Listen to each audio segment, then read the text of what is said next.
Bienvenue dans Psaume couche par couche, un projet de CDBR. Je m'appelle John.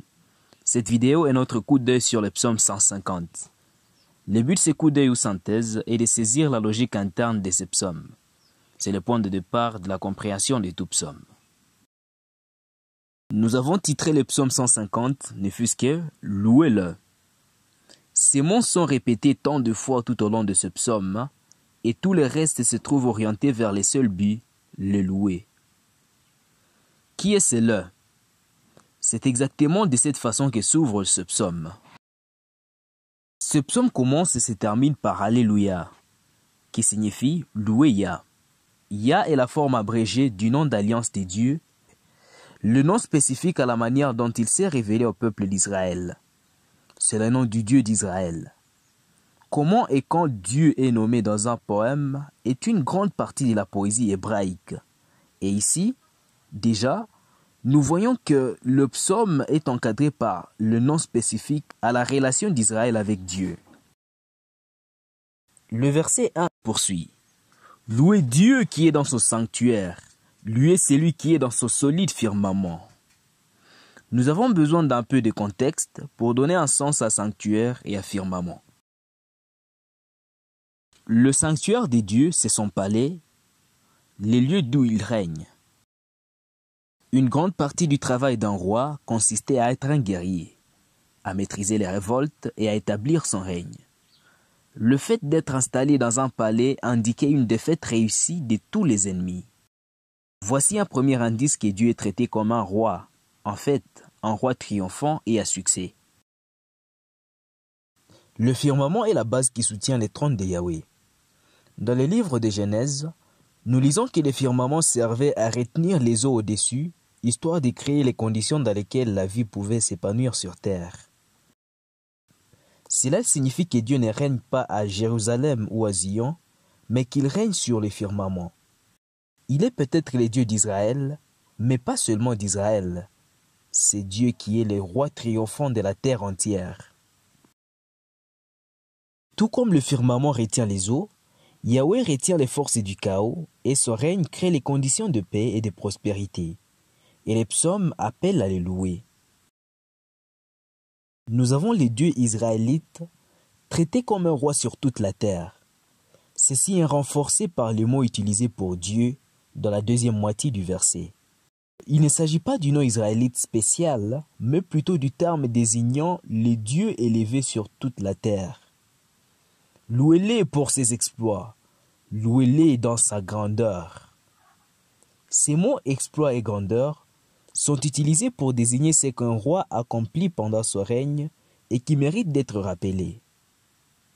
Les activités de construction de Salomon, les tunnels d'eau d'Ézéchias, les guerres puissantes. Il s'agit de présenter Dieu non seulement comme un roi, mais comme un roi qui a fait ce qu'un roi est censé faire, accomplir de grandes choses. Le firmament, par exemple, c'est ce qui a mis de l'ordre sur la terre, créant un espace où la vie peut exister. Et si on était dans l'ancien Israël, on pourrait rapidement remplir une longue liste d'autres accomplissements pour ces dieux. Dans les deux premiers versets, le psaume loue Dieu comme le roi triomphant de la terre. Nous allons maintenant passer aux versets 3 à 5. Louez-le au son de la corne, louez-le avec la lyre et les luttes, et une longue liste d'instruments supplémentaires. La corne n'était pas vraiment un instrument, mais on en soufflait pour annoncer les événements importants, comme lorsqu'un roi montait sur le trône. Beaucoup d'instruments figurent dans la célébration musicale après ces événements importants. Les tambours et la danse apparaissent de multiples fois dans l'Ancien Testament en réponse à la victoire au combat. En d'autres termes, ce sont des instruments qui sont appropriés pour louer un roi puissant qui a fait de grandes choses. Le psaume dit donc « Louez ces dieux ». Utilisez les instruments dont vous vous servez pour célébrer un roi victorieux. Louez-les avec des louanges dignes d'un roi. Nous arrivons maintenant au verset 6. Que tout être vivant loue le Seigneur. Alléluia. Louez le Seigneur. Jusqu'à présent, tous les psaumes étaient une variation sur les thèmes « Louez-le ». Le verset 1 et 2 se concentrent sur qui doit être loué et pourquoi.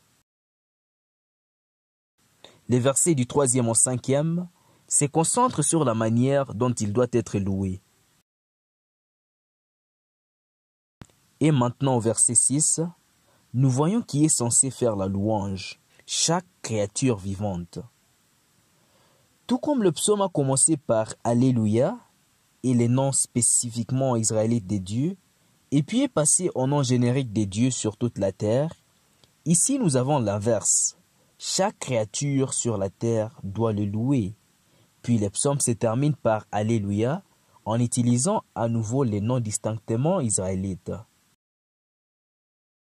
Le nom du Dieu d'Israël englobe les accomplissements et les habitants de toute la terre. Mais tout est centré sur l'idée de le louer réellement. Logiquement, nous pouvons voir que le psaume identifie le Dieu d'Israël comme le roi sur toute la terre, et que tout culmine dans la louange. Mais si nous jetons un coup d'œil aux étiquettes des sections, nous voyons que cette logique elle-même est subordonnée à l'idée de louange dès le début. Chaque section est étiquetée louange. Qu'on loue qui? Louer comment? Ou qui doit louer? Car tout est dominé par le seul verbe hébreu de ce psaume, louer.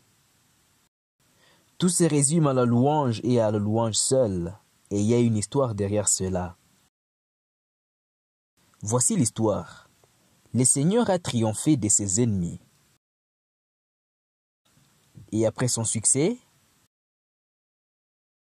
il a été intronisé sur toute la terre.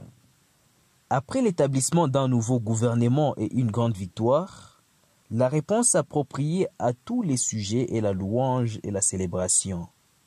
Dieu est dans son sanctuaire triomphant. Il a fait des grandes choses, apportant la délivrance à ses sujets. Il n'y a qu'une réponse pour ces sujets, les louer. Cela s'applique maintenant à Israël et aux nations environnantes, les justes et les méchants. Dieu régnant comme roi sur toute la terre, tous sont appelés à le louer. Nous sommes maintenant prêts à lire l'intégralité du psaume, dans son contexte. Louez Yah, louez Dieu qui est dans son sanctuaire, louez celui qui est dans son solide firmament, louez-le selon ses exploits, louez-le selon sa grande majesté. Louez-le au son de la corne, louez-le avec la lyre et les luttes, louez-le avec les tambourins et la danse, louez-le avec les instruments à cordes et des flûtes. Louez-le avec des fortes cymbales, louez-le avec des cymbales fortes et retentissantes. Que tout être vivant loue Yah. Louez Yah. Le Seigneur, le Dieu d'Israël, est le roi de la terre. Cela signifie que nous devons le louer comme il le mérite. Et tout le monde doit le louer. Le message qui est à la base de ce psaume est que le Dieu d'Israël est le roi de la terre. Ce message appelle à une réponse venant de tout un chacun. Louez ce Dieu comme il le mérite. Louez-le, louez-le. Ceci conclut le coup d'œil sur le psaume 150. Visitez notre site web pour de plus amples informations et pour nous contacter. Merci d'avoir regardé.